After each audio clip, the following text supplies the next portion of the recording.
A democracy is ruled by the mob. The mob always votes themselves every kind of benefit that they can vote themselves. And whenever you do that, it means large, tremendously overpowering government in control. They vote themselves into dependency. That's it. They vote themselves into a dictatorship is what they do, where they lose all of the benefits that they intended to vote themselves into in the first place. Okay. And democracies are extremely dangerous to minorities, because if the majority of people don't like you, right, they're going to vote that they kill you, and they can, you know, that's it. Democracies are dangerous. Democracies are socialists. Democracies are communism. That's what communism is. The definition of communism is everybody doing according to their talents and receiving according to their need. And it doesn't work. We already know it doesn't work. Man, by his inherent nature, is greedy. So those at the top always end up having everything, and those at the bottom end up having nothing in communism. Socialism is different. Socialism usually ends up in a dictatorship, in a very controlling dictatorial government which even owns the people that it governs, so that those who live in fear of not having are provided for what they need, and in turn they worship this oppressive government. Socialists are children who went out into the world, took a look around and said, I can't handle it, and went home to Daddy. Okay. Daddy, protect me. Daddy, feed me. Daddy, loan me your car. Daddy, tuck me in at night. Socialists are scared little children who are irresponsible, can't stand on their own 2 feet, and need Daddy to take care of them. Okay. Okay? And now we got the... But what happens when you go home to Daddy and Daddy does all these things for you? Tell me. Well, you never leave the home. You've not got no reason to. In other words, if you're being provided for in that way. You're being provided for, but what does it mean? Doesn't it mean that you have to do what Daddy tells you to do? True. Doesn't mean you have to be in when Daddy tells you to be in. Doesn't it mean that you can't drive the car to the next town if Daddy tells you you can't? Doesn't it mean that if Daddy tells you to take out the trash, you better take out the trash? Are you beginning to understand the concept? When you ask for favors from Daddy, you have to give up freedom in return. Right.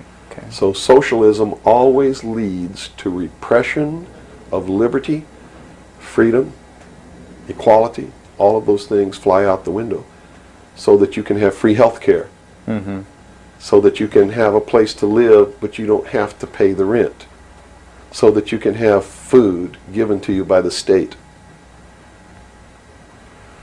And that's where we're headed. Some of the leading socialists of the past have shown that they too have chosen up sides. One such individual was Adolf Hitler, the head of the German government during World War II, who held no conviction that the murder of over 50 million people during that war was wrong. He considered himself to be an agent of this unseen God in reducing the population of people that he held to be undesirable. He wrote, quote, I have the right to exterminate millions of individuals of inferior races which multiply like vermin, unquote. And he did what he considered acceptable inside his religion. Those who did not believe in his new religion had no choice, and they perished. The evidence that Adolf Hitler was a New Ager will be presented later in this series.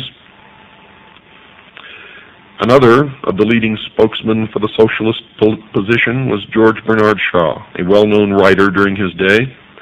He wrote a book entitled The Intelligent Woman's Guide to Socialism, in which he stated, quote, I also made it quite clear that socialism means equality of income or nothing, and under socialism you would not be allowed to be poor.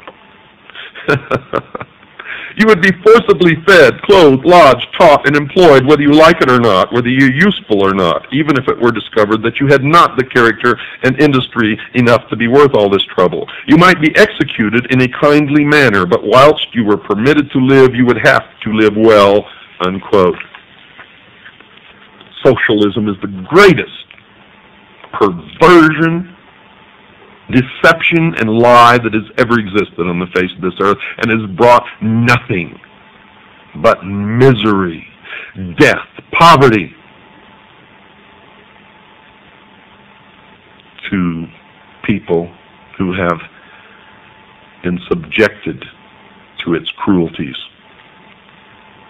The Masonic writer Albert Pike placed the Masonic order into the discussion when he wrote this in his book Morals and Dogma. Quote, "It is not true to say that one man, however little, must not be sacrificed to another, however great, to a majority or to all men. That is not only a fallacy, but a most dangerous one. Often one man, and many men, must be sacrificed to the ordinary sense of the term to the interest of the many. The interest and even the life of one man must often be sacrificed to the interest and welfare of his country." Unquote.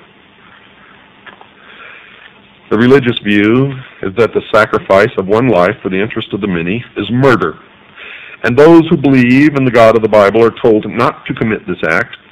The commandment against this practice is contained in Exodus 20, verse 13 of the Old Testament, and in Matthew 5, verse 21 in the New. And it's simply expressed in these simple words, quote, "Thou shalt not kill," unquote. The principle is easy to understand. No person has the right to take the life of another. This understanding is nearly worldwide. Friedrich Wilhelm Nietzsche, a German philosopher and one of the teachers of many of the world's leading communist revolutionaries and international socialists, put the argument quite succinctly in this statement, quote, "I condemn Christianity. I raise against the Christian church the most terrible of all accusations that any accuser uttered. It is to me the highest conceivable corruption," unquote. Other parties wish to join the debate. In 1911, the Socialist Party of Great Britain published a pamphlet entitled Socialism and Religion, in which they placed their position about religion into the arena. Quote, "It is therefore a profound truth that socialism is the natural enemy of religion. A Christian socialist is in fact an anti-socialist. Christianity is the antithesis of socialism," unquote. So the socialist, the New Ager, and the Mason have declared war on the Christians. And as in every war, the enemy must be defeated even by bloodshed if necessary. Instead of swinging back in this tremendous battle between these two opposing, radical, extreme ends of the scale. That's got to stop. I've never understood why somebody would join together in this band of people and call himself a Democrat and not vote for anybody else if they're not a Democrat. That concept is beyond my understanding. And Republicans and Libertarians and Populists and Communists and Socialists and this and that, and blacks and whites and Indians, and there are so many sects and groups and segments, and we're so fragmented that getting together is going to really be difficult. But we've got to do it. Because if we don't wake up and do it ourselves, these men who meet in secret and plot the manipulations are going to do it whether we want it or not, and they're going to do it at the point of a gun. And they're going to take away everybody's freedom because they don't consider us responsible. Capable of having that freedom. Are capable, or even of using our intellect. So they'll put us in shackles and control us and force us to be peaceful. That's what the plan is, and that's what the New World Order is all about.